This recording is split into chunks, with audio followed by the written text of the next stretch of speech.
A possible breakthrough on U.S. trade relations with China. Today, Treasury Secretary Scott Bessent says the U.S. has reached a substantial framework of a trade deal with China, which would avoid the U.S. imposing an additional 100% tariff on Chinese imports. The development comes as President Trump is in the midst of a 5-day high-stakes diplomatic trip to Asia aimed at easing trade tensions with Beijing.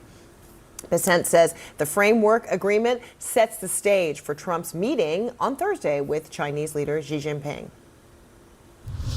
I think we've reached a substantial framework for the two leaders who will meet in Korea next Thursday. So, on the table, the president had given me maximum leverage when he threatened 100% tariffs if the Chinese imposed their rare earth global export controls. So I think we have averted that so that the tariffs will be averted. All right, with me now to talk more about these developments is Kimberly Dozier. She's a CNN Global Affairs analyst. Kim, great to see you. So Bessent says it's a framework. Is that significant nonetheless? It gives them a starting point to have these negotiations. They have to get something done before Trump and Xi are in the room.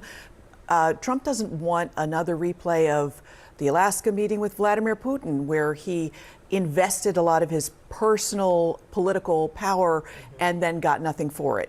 When he sits down with Xi, they want to have something positive to talk about. And these are two men representing two countries that aren't doing well economically and are also so crucially knit together that if one goes down, the other goes down. So they got to talk. They got to talk. And we don't know details yet about what this, substantial framework is, but it appears the U.S. and China are also focusing in their discussions on fentanyl, China making substantial purchases of U.S. soybeans, delaying export curbs on rare earth minerals, and finalizing some sort of TikTok deal. So are these negotiating tools also? They are the wins that they could put out on the table and say, look, we're getting somewhere. Credit for it. Right. In Trump 1.0, they did come up with a deal with China that looked very positive. It wasn't until the latter years of the Trump administration that time around that China wasn't measuring up to the deal. It wasn't buying as much U.S. agriculture, et cetera, as it had promised. So we could have another replay of that where it looks great on paper, but then you have trouble with the execution. But in terms of fentanyl, that is something that China has been able to sort of, according to U.S. officials, turn on and off as a lever. And, the U.S. there's been a tit for tat. The U.S. said, we're going to put limits on the silicon chips. China said, okay, we're going to put limits on rare earth minerals. They each have something that the other side needs, so there's something to trade for.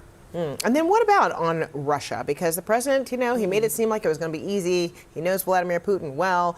It's not going so well in terms of, trying to leverage anything to get this war to end. However, it will be on the table of discussions with Xi Jinping because China does have leverage. It's got, a lot of skin in the game. How might that go? China has always said to Russia that it doesn't want this war to continue, but that has been said mostly privately. I think it will try to say, Xi will say to Trump, absolutely, we agree with you. We'll be doing our best to talk some sense into Putin.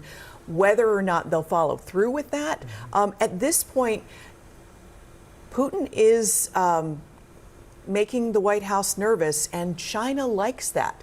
You keep your adversary off balance, and then that makes it easier to negotiate over here. Keep them busy over here, get your wins over here. So I think they'll say all the right things, but again, action, whether it's on the trade deal or on the politics, big question mark. Okay, and then two of Russia's, biggest oil companies this weekend, Russia carried out deadly attacks on residential areas in Ukraine. The Kremlin announced that it has successfully tested its nuclear-powered cruise missile and will work towards deploying the weapon. Putin is threatened to use nuclear weapons before. Is it different now? Is this language different now? So what we watched happen this past week is kind of a hardening of both sides and a sharpening of the rhetoric.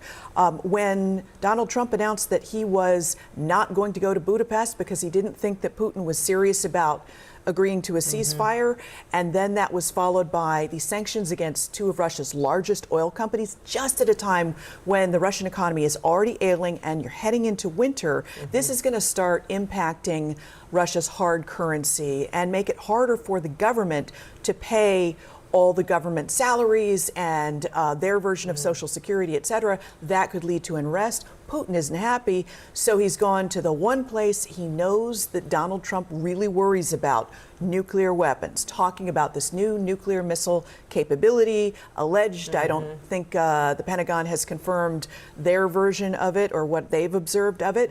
But, you know, Trump said several times this summer that something to the effect of Russia's nuclear weapons are too powerful. He kept using the phrase "too powerful."